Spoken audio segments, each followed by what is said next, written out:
wabarakatuh. Nama saya Nurnisha Nizrina Razali dari FPJM Kampus Kota Baru. Saya Suhaibah Marzani daripada FPJM Kampus Kota Baru. Jadi tujuan kami membuat cerita pada hari ini adalah untuk bertanya ke beberapa soalan berkaitan dengan pelaksanaan kurikulum di sekolah. Okey. Jadi pertama sekali bolehkah cikgu memperkenalkan diri cikgu terlebih dahulu? Ya, okey. Assalamualaikum warahmatullahi wabarakatuh. Nama saya yang saya limited dia kan. Kamal Zaman Omar. Pendudukan dalam pentadbiran di SK Padang Putih selama 8 tahun saya tahu. Jadi guru lebih kurang berapa orang kat saya? Jadi kurang. Tapi dia pun tak apa dia teka kan. Aku saya tahu jadi cikgu. 35. Ya, faham kan. Tahun 32 lah, 32 tahun saya jadi guru. Sikit lagi lah. Ada 5 tahun lagi saya pencet lah. Okey, saya bergaku selama 1 tahun. Kemudian saya pergi HEM di sini juga 1 tahun. Terus sampai P tak merah. Okey. Jadi apa nama ni, kerja saya guru lah, guru sepenuh masa. Dan orang rumah saya guru, anak saya baru seorang guru. Dan seorang itu dia belajar di China sekarang ni. Itu aku dan seorang yang sekolah sekolah di tempat. Jadi kita teruskan dengan soalan pertama. Apakah dasar-dasar kurikulum yang digunakan pakai di sekolah? Contoh macam TS25.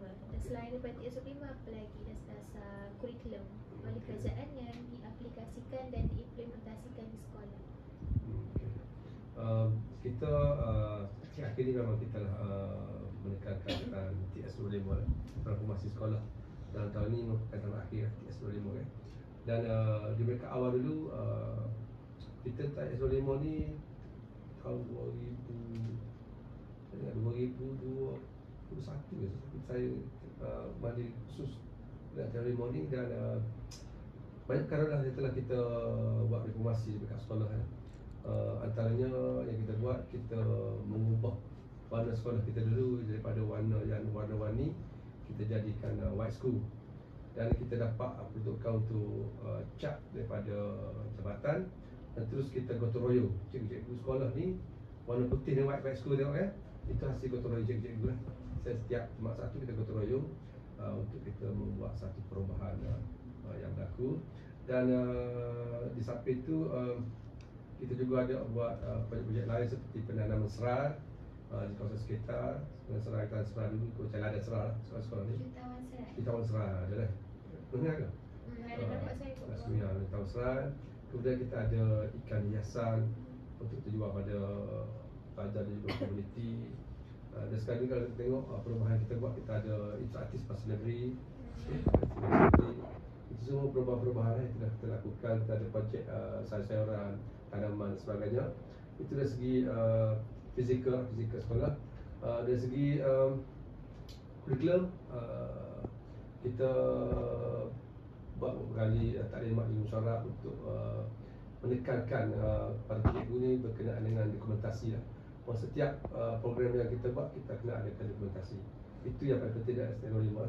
Berarti TS25 ni dengan dasar dulu hampir lebih sama je. Cuma sekarang ni kita nak pentingkan dokumentasi.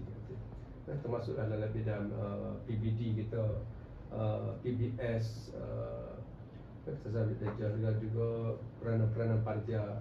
Semua kita setiap program ataupun setiap aktiviti kita kena dokumentasikan untuk kita jadikan evidence. Kita ada gambar bagi tahu untuk soalan kita sendiri. Okey, Soalan seterusnya, apakah kemudahan-kemudahan yang disediakan di pihak sekolah bagi memastikan murid ni dia menjalani sesi BDP dengan kondusif? okey. Dari segi kemudahan, selain daripada bilik darjah tu memang kita dah ada. Cuma tinggal lagi macam mana kaedah kita nak menarik minat supaya pelajar tu mari sekolah ada minat. Yang kita terapkan contohnya keceriaan kelas lah. Keceriaan kelas. Dan kita pernah mengadakan program ibu bapa masuk ke sekolah untuk menghias kelas. Dan program itu memang berjaya satu masa dulu, yang mana sekolah kita ni telah dihadiri oleh ketua setiausaha negara, ketua Kementerian Pendidikan di Negara KL melihat program kita dan dia mengucapkan tahniah lah. Ada nama tak program tu?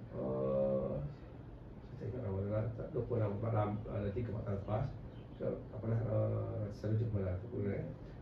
Kemudian kita ada untuk program nama tu aku boleh rujuk dengan Cikgu Rusidah. Cikgu Rusidah sebab dia ada tu. Kita juga pernah didatangi oleh Datin KPN, Datin apa saja, Datin dia kecil lah, Datin Ketua Pengarah Pendidikan Malaysia itu sekolah kita juga. Jadi selain dia melihat program dia program yang cepat naik, tapi dia singgah sekejap untuk melihat markas-markas sini. Jadi dia dah memuji lah sekolah ni. Dulu sekolah kita ni menjadi sekolah Perdana Aras, sekolah daripada luar pun datang sekolah kita, sebab dia jenis cantik lah. Satu hasil kita tekan lalu. Begitu juga tandas pun kita mencantikkan tandas, menceriakan tandas. Cuma lepas Covid tu kita tergendala sekejap. Sebelum Covid tu memang sekolah kita memang itu. Kita terpaksa buat. Bila Covid kita semua kita buat. Alat-alat malas meja semua kena buat. Benda pun kita kena koyok-koyok semua. Dan tandas kita, tema tandas kita adalah setan merana. Syaitan, bukan syaitan tu bahasa baku. Orang Kelantan panggil setan. Dia setan merana. Maksudnya bila tandas kita cantik tu, setan tu tak hidup situ. Tak suka kan. Jadi program itu kita didatangi oleh macam-macam sekolah sama di dalam negeri ataupun di luar negeri dan sebagainya untuk melihat program yang kita buat.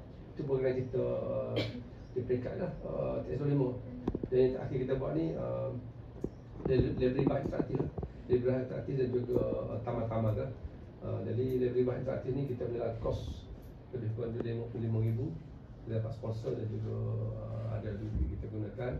Dan saya rasa salah satunya dalam Malaysia yang ada bahagian ni. Tempat lain ada. Inilah kebanggaan kita untuk sekolah Farah Putih lah. Okey. Macam yang Surah cakap tadi, kemudahan untuk jalani PDP secara kondusif tu dari segi fasiliti sekolah. Kalau macam dalam kelas tu ada tak macam? Okey, dalam kelas tu LCD dulu sekarang ni dah LCD tu dulu dia zaman yang panggil apa ni, zaman penggunaan laptop GPSMI apa dia panggil kan. Masa tu sains matematik dia menggunakan pembelajaran bahasa Inggeris.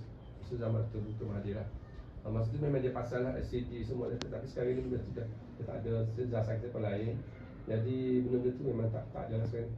Cuma untuk pelajar jika nak menggunakan apa ni, komputer ke LCD ke, cikgu terpaksa bawa dalam makmal ataupun dalam bilik APD. Tak ada bilik APD, kita ada atas apa. Untuk dalam kelas ni kita gunakan pembelajaran biasa saja. Tidak ada, kita nak buat tapi kita tak ada perlukan. Okay. Soalan seterusnya, kat sekolah ni ada ke isu-isu yang timbul kat sekolah? Isu dari segi mana tu? Isu dari segi macam isu-isu dari segi kurikulum, contoh macam murid tu tak suka datang sekolah ke, tak bagi kerjasama ke dalam sekolah, saat pembelajaran murid ke, isu apa ni, isu murid yang dah jenuh masa tak pandai membaca ke, contoh isu tu ada, sama sekali isu tu ada lah. Tapi itu masalah terpencil lah. Setiap sekolah memang ada isu tu. Tak ada sekolah yang satu parti tak pandai. Anugerah Tuhan ni dia walaupun tak pandai tapi dia ada keistimewaan lain lah. Yang memang tu yang ada, yang tak pandai tak boleh baca pada yang malah orang sekolah pun ada soalan dua gitu. Ada pelajar tu 2 kali setahun sekolah, tapi itu dah keturunan dia dah gitu. Kita dah pergi rumah dia bantu dia tapi tak jadi lah. Itu kita dah malu lah di backup PPD pun kita tahu. Tapi tak ada cara dah. Di backup apa cara dah. Kita dah menawar, kita dah bagi bantuan, kita dah semua kita dah buat. Tapi itu masalah yang terkecil lah. Majoritinya pelajar adik sekolah. Okey, soalan seterusnya, apakah program-program khusus yang dilaksanakan di sekolah untuk kecemerlangan akademik, macam program untuk murid yang masih tak pandai membaca ke, program-program yang dilaksanakan khusus pada hari tertentu, contoh macam hari Rabu ada program ni baca bagi murid. Kita pertama sekali dalam jadual waktu kita, setiap Khamis kita ada baca Yasin. Baca Yasin ni untuk diri lah, untuk kekuatan diri dalam kita. Saya tak rasa Allah akan membantu kita lah. Jadi Yasin tu memang setiap Khamis kita buat, termasuk jadual waktu kita lah. Kemudian untuk kecemerlangan ni kita ada program, banyak program, antaranya Pilan. Pilan ni untuk pelajar yang slow lah, perlahan dari segi bacaannya. Maka kita ada data kita berapa yang perlu kita buat, dan cikgu akan adalah untuk fokus pada program ni. Dan data tu kita sentiasa lihat dan kita hantar kepada BPD supaya berlakunya peningkatan pada semasa ke semasa. Kemudian kita ada program Kuda Pinggung Sayang, yang mana pada untuk tahun ni kita buat dua objektif. Yang pertama untuk pelajar yang tidak boleh membaca, yang kedua untuk proses pelajar yang boleh membaca tapi tidak lancar. Jadi kita nak melancarkan bacaan dia. Jadi pelajar ni kita ada sekarang lebih kurang 55 orang kurang, tak salah saya. Dan setiap hari Khamis kita akan buat kelas, dan kelas tu lebih kurang 7 orang sekelas. Saya awak pula orang sekelas. Cikgu seorang akan mengajar. Jadi program ni lama dah kita buat, cuma kita jenama ke sekolah Kuda Pinggung Sayang dulu, kita buat jenama lain. Dari segi peranan kita, orang kita sama je. Kita mengajar menggunakan modul buku bacaan sayang. Dan alhamdulillah sambutan bapa pun menggalakkan, dan pada kita ada kita nampak dia punya kemajuan daripada masa ke masa. Okay.